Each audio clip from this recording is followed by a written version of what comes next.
GASA Media is a non-profit organization that produces multimedia content about Africa. They have a team of journalists and filmmakers who report from all over the continent, covering various topics, including culture and social issues. GASA Media is a relatively young organization, but it has already made a significant impact on the media landscape in Africa. They are committed to providing accurate and unbiased reporting, and they are working to give a voice to those who are often marginalized. You direct and report for GASA Media in the USA and Cameroon, Africa. I have watched and followed your channel, especially topics about African cultures. A couple of weeks ago, I saw a visit of the bishop to a village in Cameroon and other activities of your organization. How does GASA Media operate?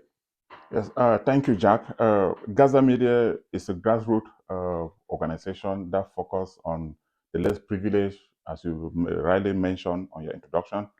Uh, we have a team of reporters, most of whom are still young, talented staff, graduate with a bachelor degree in mass communication from the University of Boya, mostly.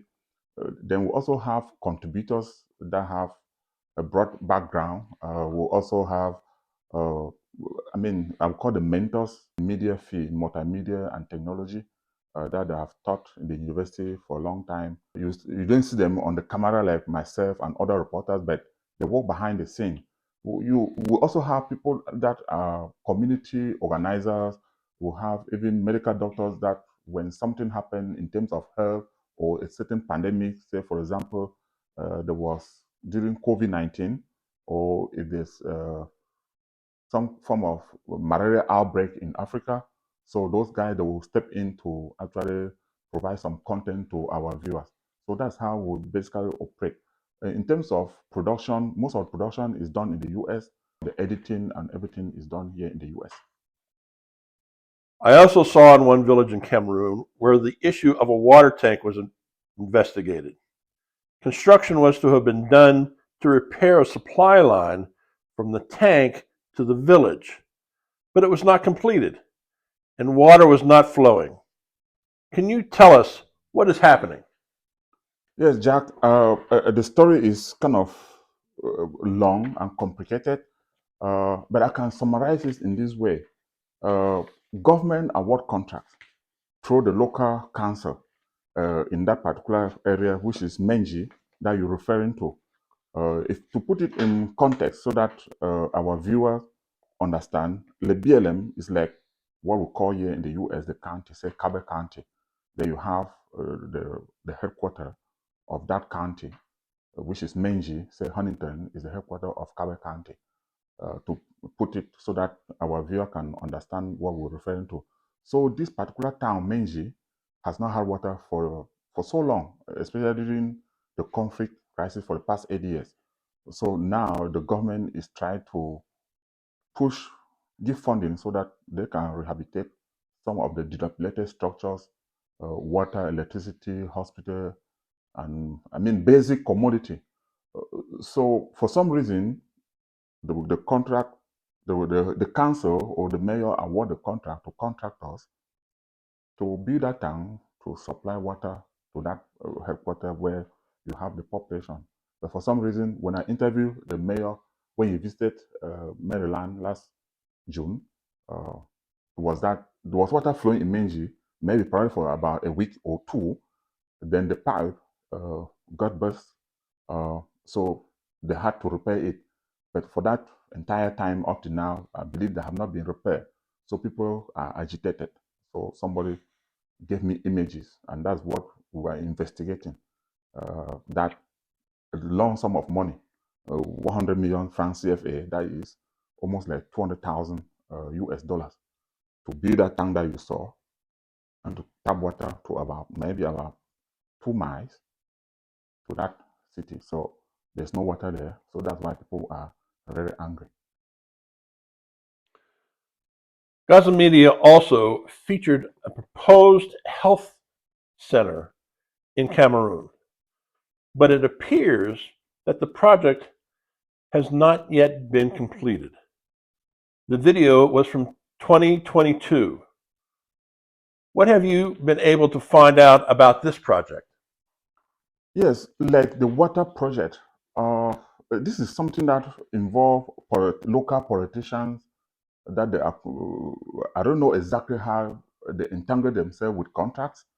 Uh, from the story, from what my finding revealed that that hospital that you're referring to is located in one village, still in that Liberian area.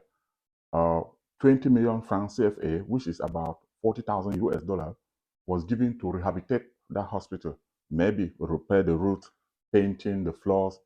The medical equipment were also sent to that hospital. A new nurse was also appointed, a charge nurse, to that hospital, the small health center that you saw. Our finding is that the nurse is not stationed there, stationed somewhere else. Uh, the rehabilitation was done the way it was done. The community, the locals seemed not very satisfied when they learned that 20 million francs CFA was pumped into that hospital to rehabilitate. They think that that is not the work worth that amount. But as of now, that hospital is not functioning, and there are people living in that area. Like the local, they will say they have to trek uh, long distances to go to a health center. I mean, to put it in perspective, the entire region has only one hospital, Mary Head of African Hospital, which is private by the missionary in the entire region. And you're talking about distance of trekking. It's like from here to Milton, where somebody has to trek on foot from that location to where the main hospital is.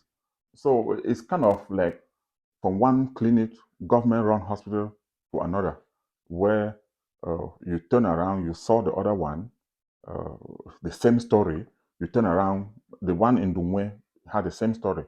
There was another one at that location is Wenchen, the same story. It was built, never completed, no windows, nothing. But the contract is completed.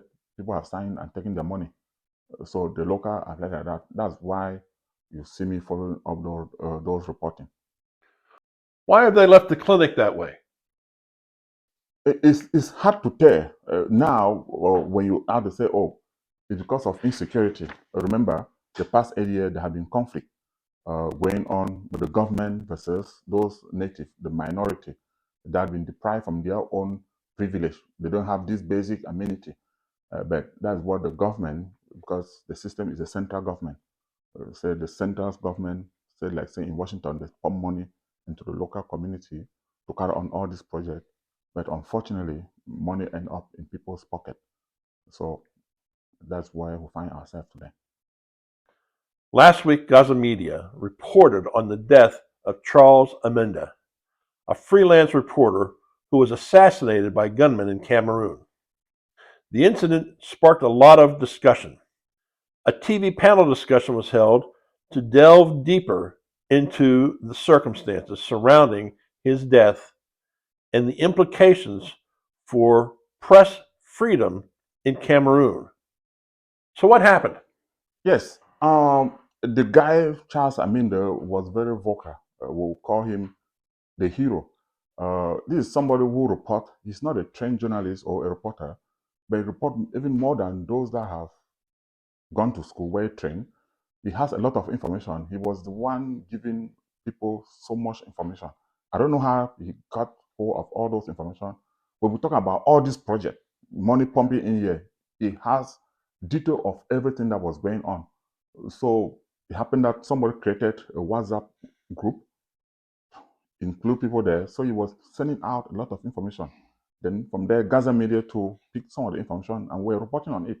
Even like the issue of water, the issue of hospital, most of this information were coming from him.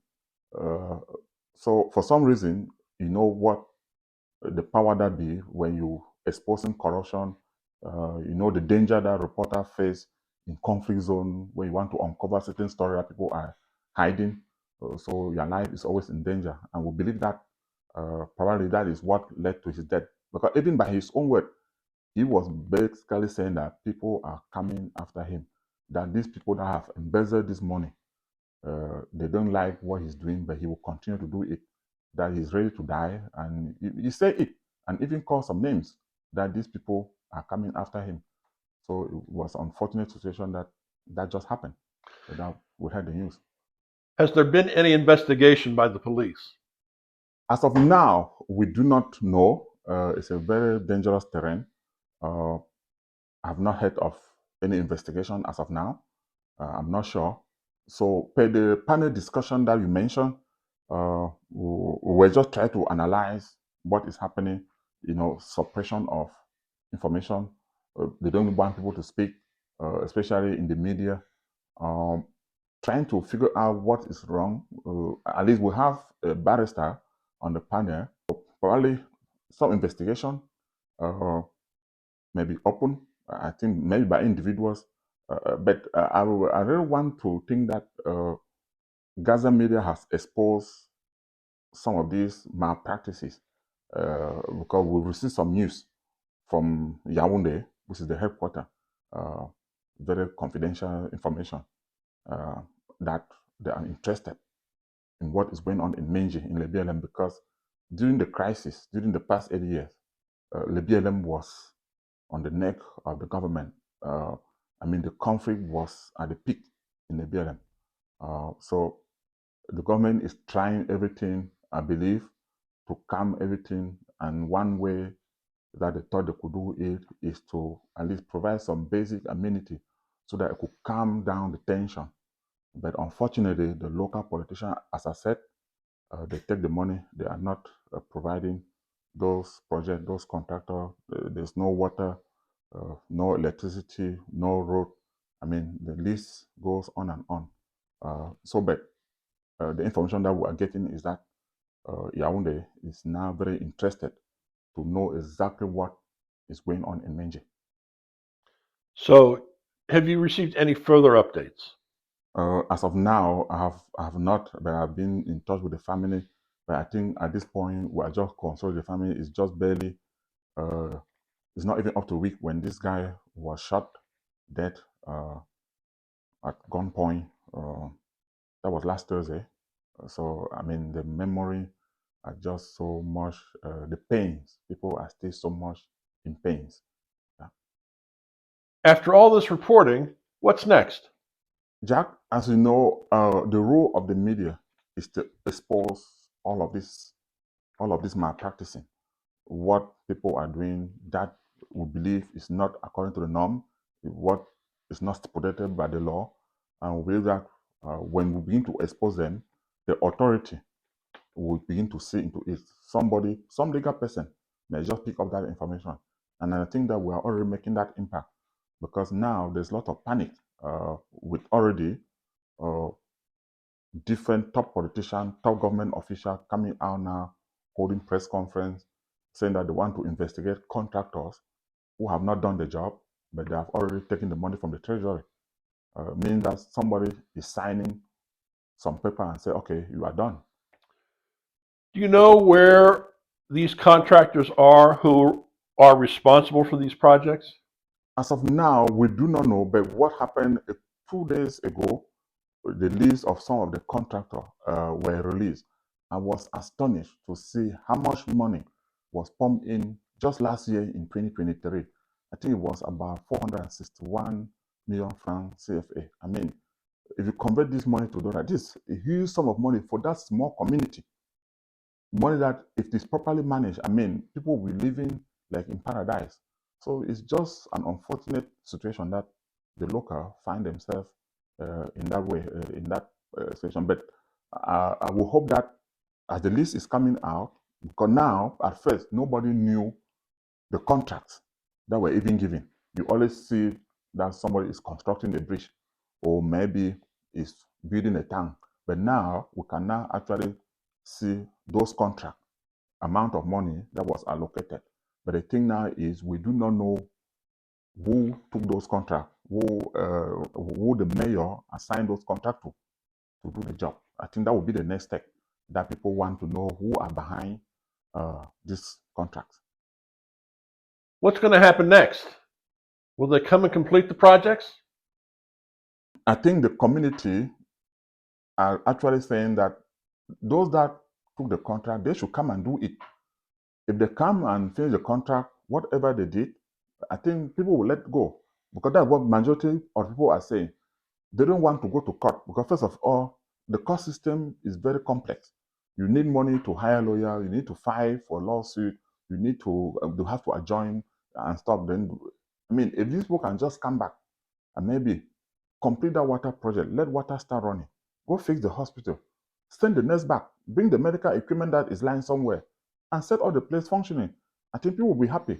And that is what majority of people are advocating for, that you are still from this same area. It's not that these contractors, as we learn, are not from a different community. They are from within. So they are saying, this is still your own community. Just bring back the money. If you have cashed out the money from the treasury and putting it maybe in private bank, go take it, go do the work, and let's move on with life. And I think that's what people really want, that they just want to see them come and do the work. And I hope, my prayer is that they should go and do the work. Well, thank you very much. It's my pleasure. Thank you for having me.